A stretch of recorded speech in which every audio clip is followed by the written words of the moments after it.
Hello, hello, hello, hello, hello. I hope all is well. I'm a little late today, but we're here. I hope y'all all are well on this Monday, this crazy Monday, leading into a crazy Tuesday if you're in the US. But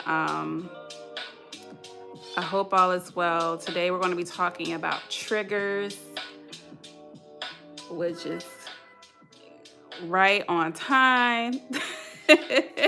Right on time, talking about triggers. So I hope all is well. If this is your first time, my name is Debbie. I am a certified meditation coach or mindfulness coach. And we talk about all things mindfulness and meditation and mental health on this channel. If you've ever seen any of our meditations on this channel, that's my voice that you hear. But we do like to check in every Monday to discuss different topics. So from the poll, I want to say from yesterday, it was voted to discuss triggers. So I'm excited to discuss this today. We have several points on how we can better manage our triggers, but then also I have about 4 affirmations and 3 journal prompts that you can take away today. So I hope these are helpful. I hope these bring some type of guidance on how to manage triggers. I think this is a hot topic because, hey, we all get triggered from time to time. No matter how mentally or emotionally or physically helpful or healthy you think that you are, we all get triggered. So that's a common human experience, and it's just a matter of knowing and understanding how to manage those things. So I'm going to start with talking through how we can better manage our triggers. There are, 5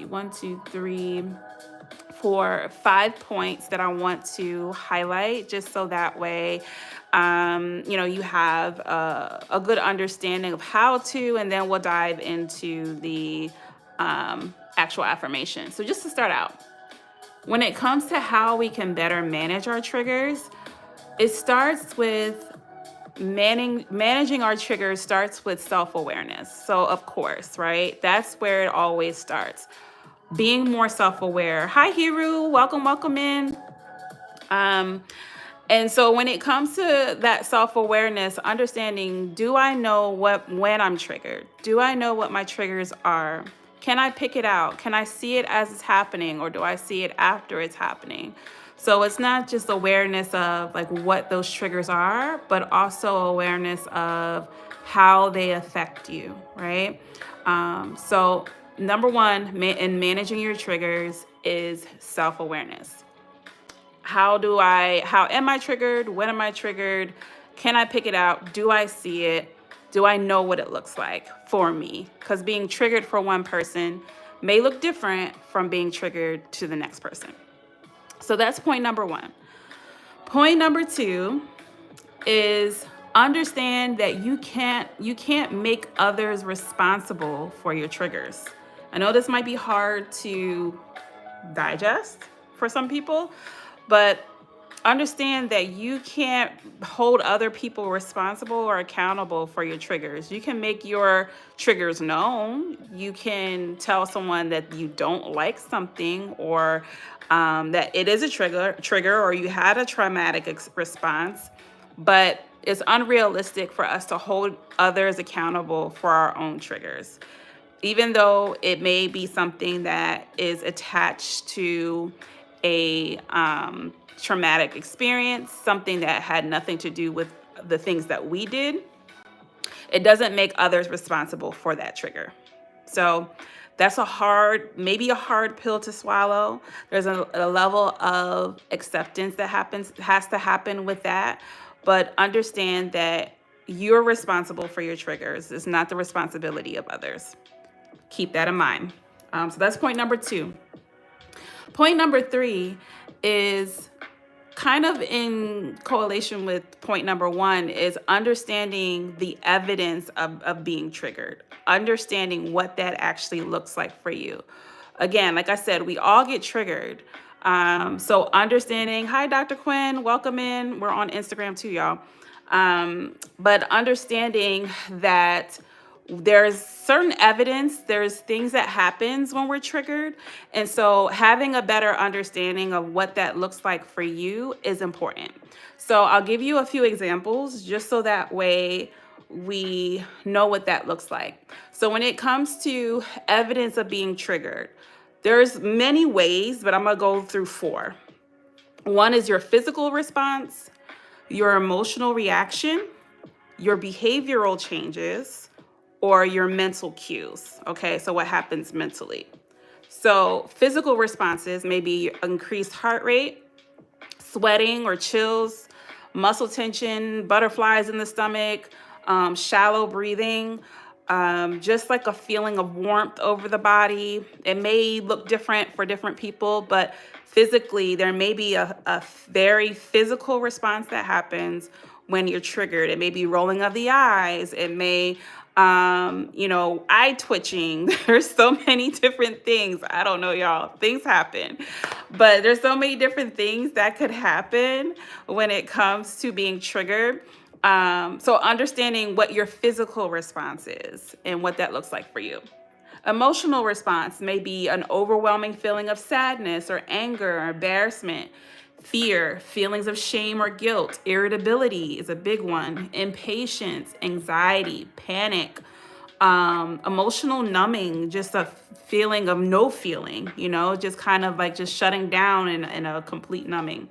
So understanding what emotions come up for you when you're triggered, and even what those emotions look like physically for you is important too, because a lot of times anger in one person may be made to be avoidance and to walk away or to run, whereas anger in another person may look like lashing out or projection or some levels of narcissism. There's so many different things that could happen. So that is the emotional reactions.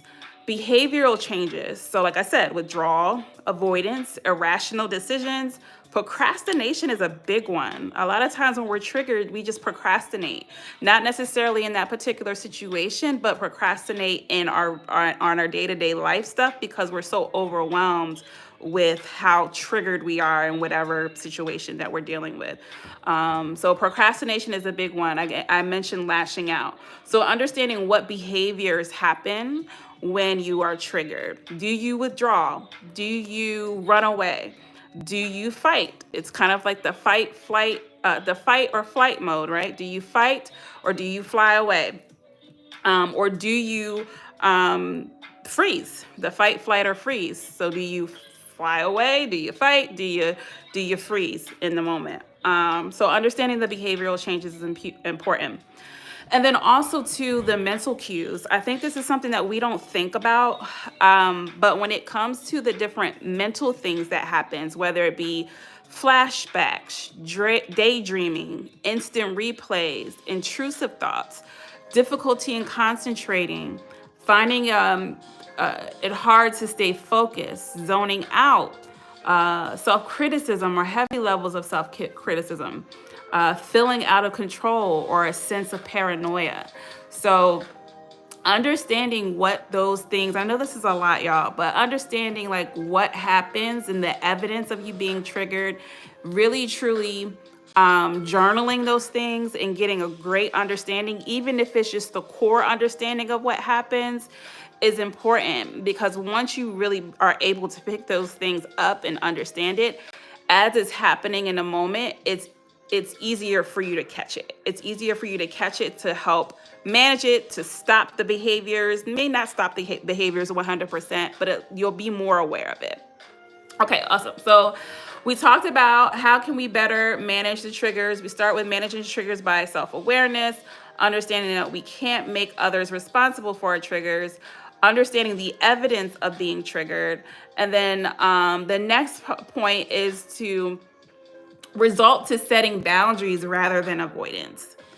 If you make an effort to set boundaries in with these different triggers versus just avoiding the triggers, then it makes it for a better sense of well-being on your day-to-day life. So for example, say that you have had a difficulty with alcohol. Some levels of avoidance is important, right? So you may avoid going to the bar. You may avoid, being around a lot of people that drink. You may avoid certain groups that you used to hang out with. That's one thing. But there are going to be some instances where you may not be able to avoid alcohol being around, whether it be you go to a game or you go to a friend's party or you go to a family gathering. So in those instances, you may have to more so resort to setting a boundary in those spaces versus trying to avoid, because a lot of times avoidance can create additional stress and panic and anxiety that you may not be ready to experience. And when you have something in place as far as like boundaries that you want to set in these different situations, it makes it easier for when you go into situations and not expecting a certain thing and then it pops up and now you don't know what to do. So having a boundary in place, knowing what your limitations are, putting that into perspective when dealing with different triggers is important. Now that's more of like a physical thing when it comes to like alcohol or drugs or whatever.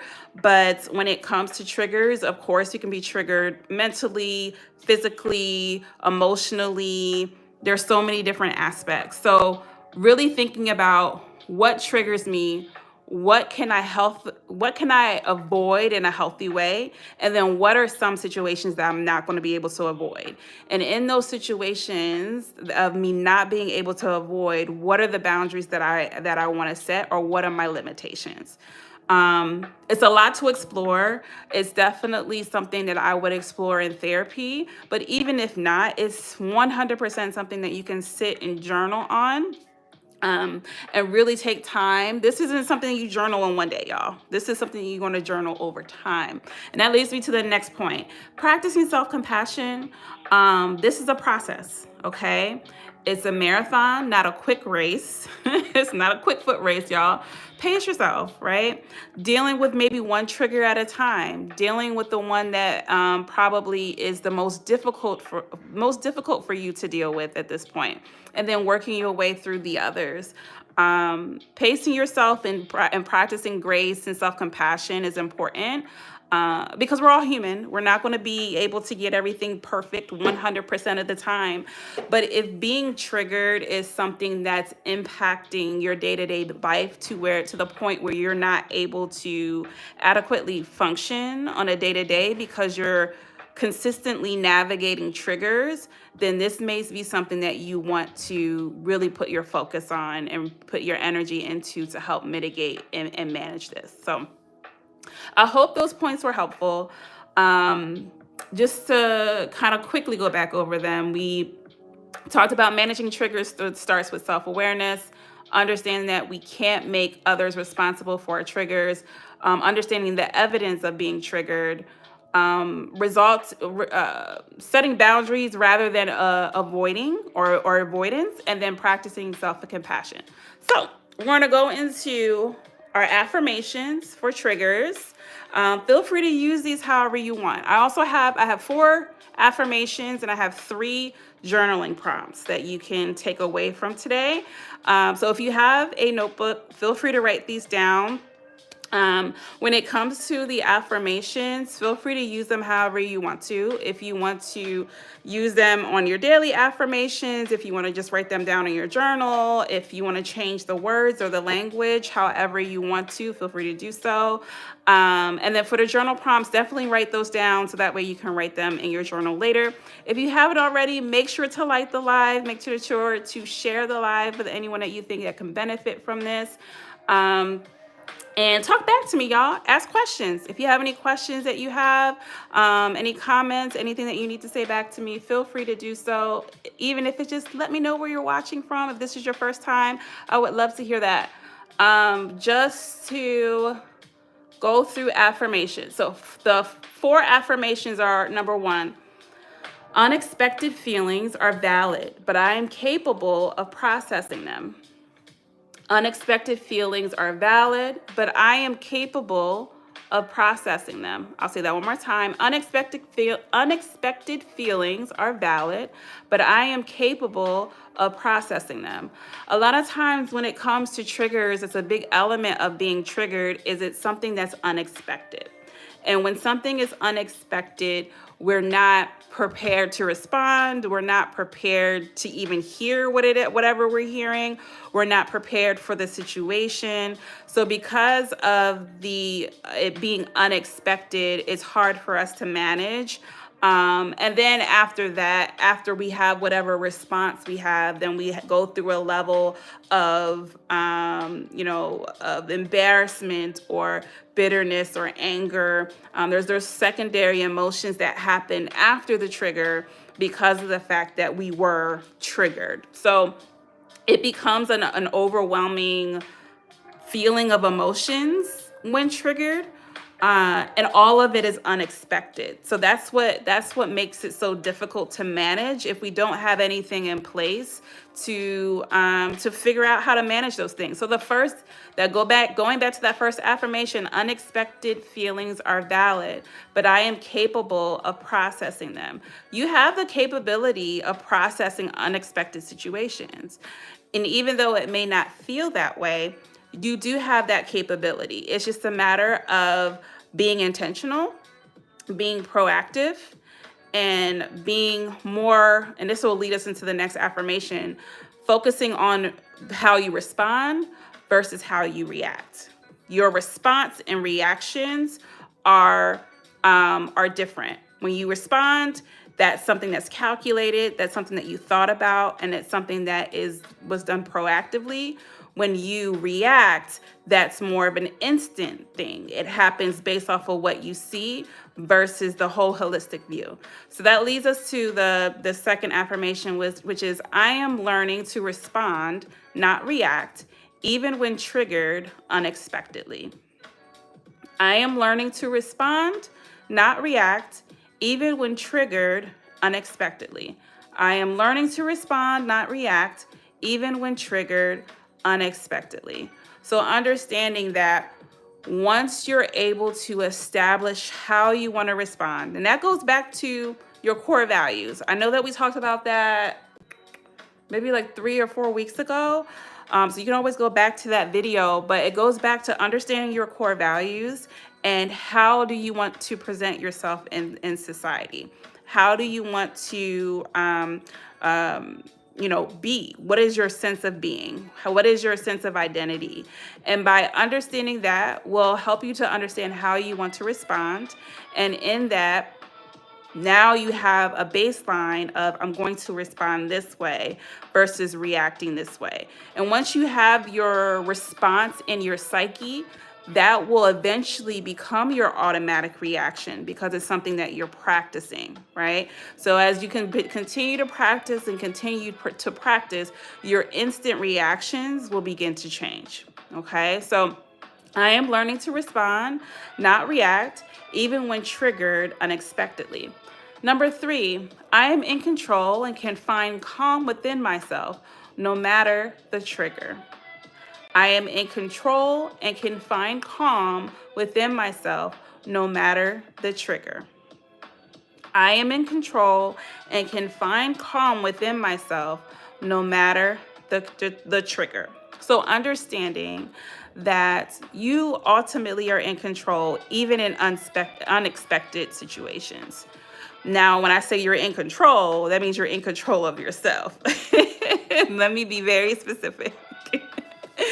Understanding that you are in control of yourself, and you can find a sense of calmness even when you're triggered, okay? Understanding the psyche of others and understanding that a lot of times people's actions, behaviors, and situations are based on whatever they got going on, right?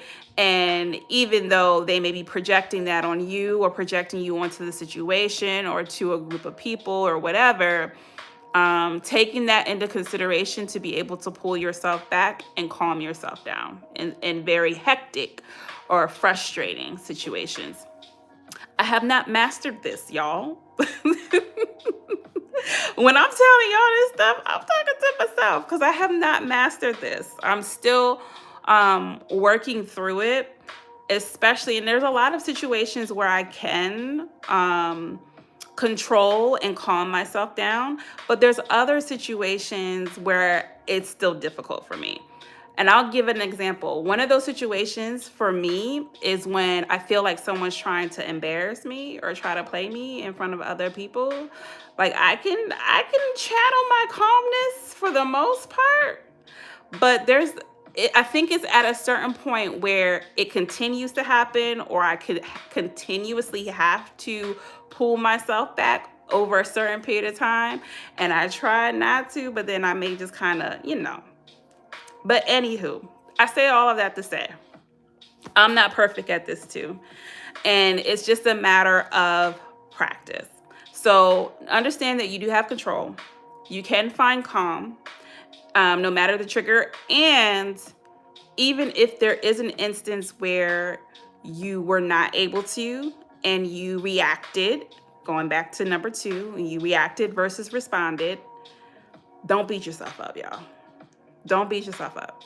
Because at the end of the day, this is, again, going back to the last point of self-compassion, pace yourself. Depending on how old you are, we've gone through life acting a certain way. And when we get to the point where we're looking to change that, especially if you are up in age, and I say up in age like in your late 20s, 30s, 40s. That means you have had 25, 30, 40, 50 years in acting a certain way. If you're looking to change that or alter that or to better that, it's not going to happen overnight.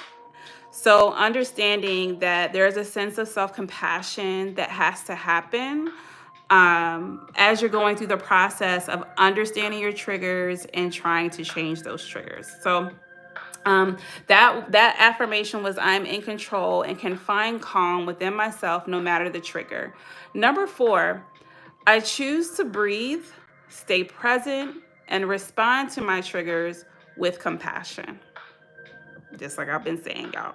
I choose to breathe, stay present, and respond to my triggers with compassion. I choose to breathe, stay present, and respond to my triggers with compassion. Okay, so understanding that, and we talk about breathing all the time, even with all of the meditations and all of the breath work that we do every week on our channel. Understanding that sometimes your breath is what's needed to keep yourself when triggered. One thing you have to understand about breathing is that it activates the nervous system. And I know I talk about this often, but I'm going to keep talking about it so that way we understand that our breath is directly associated with our nervous system. And once we slow down our breath, and once we take that time to do that, our nervous system goes into doing what it's supposed to do, which is you have your sympathetic nervous system, parasympathetic nervous system. Your sympathetic nervous system tells you we need to fight. We need to do this. We need to do that. It's what is your protection, right? Your parasympathetic nervous system is rest and digest. So it tells you, oh no, we cool, we good, we straight. We want to continuously activate that parasympathetic nervous system because our default, a lot of the times, is the sympathetic nervous system. And that's why we're having these reactions. That's why we're having the responses to the triggers that we're experiencing. So the more that we activate our breath, the more that we activate and remaining present, the more that we'll be able to respond to our triggers with compassion, but also the more that we'll be able to manage these triggers in a better way. So that was number 4. So we had those 4 affirmations. Number 1 was unexpected feelings are valid, but I am capable of processing them. 2 was I am learning to respond, not react, even when triggered unexpectedly. 3, I am in control and can find calm within myself no matter the trigger. And 4, I choose to breathe, stay present, and respond to my triggers with compassion. I hope those affirmations were helpful. I'm going to leave you with 3 journal prompts, because triggers are not an easy conversation. And it's not something that's going to be able to be fixed in this one live. But I want to make sure that I give you something to walk away with. So that way you can sit and really think on it and really get an understanding of how your triggers impact you. So the first journal prompt, and I will repeat these also just in case you're writing these down, and feel free to drop them in the comments too for anyone that wants to come back to it. But number 1 is, how do I respond physically and emotionally when triggered? How do I respond physically and emotionally when triggered? How do I respond physically and emotionally when triggered? Take your time with this. Take your time with this question. Really think about all of, I would say, like the last 5 scenarios where you were triggered, and really think about how you responded physically and emotionally, internally, not externally. Think about what actually happened internally, because that's what's most important. Because your reaction may not express everything that you were feeling. It may just been the most dominant one. But really taking the time to understand what's happening physically and emotionally. Are you sweating? Does your body get hot? Do you get a heat flash? Does your heart start beating fast? Do you get a headache? Does your stomach start to hurt? Is there, do you get nauseous? There's so many different things that could happen. For me, my hands get my hands just get the movement. I don't know. I don't know if it's just I don't know. I don't know why they start to sweat. I don't get it. But just understanding, physically and emotionally when triggered, what is happening. Number 2, what actions do I take when triggered? Quick and easy. What actions do I take when I am triggered? What actions do I take when I'm triggered? And it doesn't necessarily have to be like in situations. It could just be simply I isolate myself. So when I feel overwhelmed, if I feel triggered and overwhelmed in a certain situation, I isolate, I retreat. I don't answer phone calls. I go home, I get under my covers, and I don't move out of the bed for, a certain period of time. Or I overeat. I just, I am an emotional eater, so I'll just eat things. That's me. I just eat stuff. Like when I'm triggered, I'm just like, okay, let me just get a cookie or something. So just thinking about like what actions actually happen when you're triggered. And again, thinking about your last 5 times you have been triggered by something or someone. And then lastly, number 3, journal prompt. How would I like to respond to similar triggers in the future? How would I like to respond to similar triggers in the future? So thinking about what it actually looks like when in the future, in this type of trigger, how would I want to respond? What does that look like? What does that sound like? What would I say? And it's not even about, and it could be about practicing what you would say. Sometimes that's something that you may want to do depending on what the trigger is. Especially if it's a trigger that is, work related. For me, like a lot of times work related things, if I'm triggered at work, I resort to writing. It's not like I'm going to go into a meeting or whatever and try to talk it through, because I know that I'm getting frustrated and my neck is going to start rolling. I'm going to start eye rolling and it's going to be a problem. So I resort to, writing an email, or if it's like a Slack or whatever, and writing it out. So that way I can take time to digest. I can take time to process what's happening. I can, really think about how I want to say something. So just understanding, like based off of whatever that trigger is, understanding how you want to respond, what that looks like, and practice it.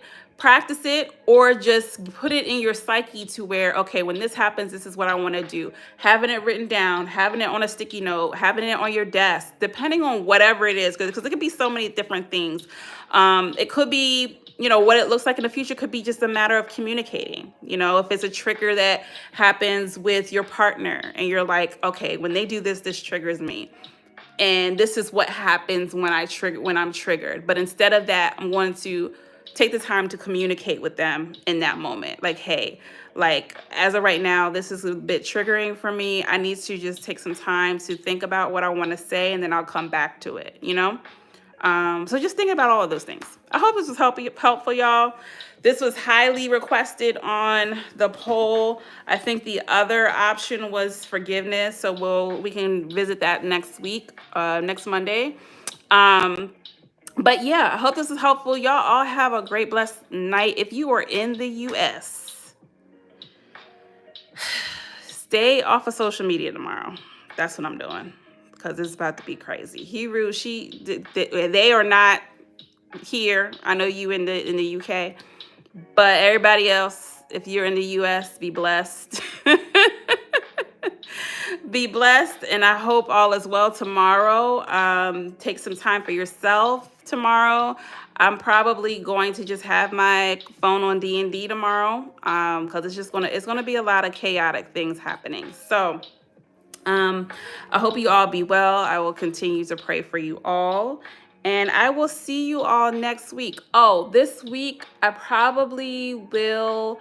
I didn't get a chance to post any meditations this weekend. I actually wasn't feeling quite well this weekend, so I didn't get a chance to get anything up. So I'm going to work on getting some meditations up this week. So you'll see those. I don't have, actually, you know what? I don't have any trigger meditations now that I think about it. I don't have any meditations on triggers. So I will do a meditation for triggers and then try to make up one from last week. But until next time, until Monday, y'all all have a great rest of your day. If you have any questions or anything from me, let me know. You can email me at info@haveninspired.com, or you can go to haveninspired.com and sign up for our newsletter that you will get a newsletter every week about mindfulness, about these lives, notes from the lives, all that jazz. So y'all have a great rest of your day, and thank you. Bye.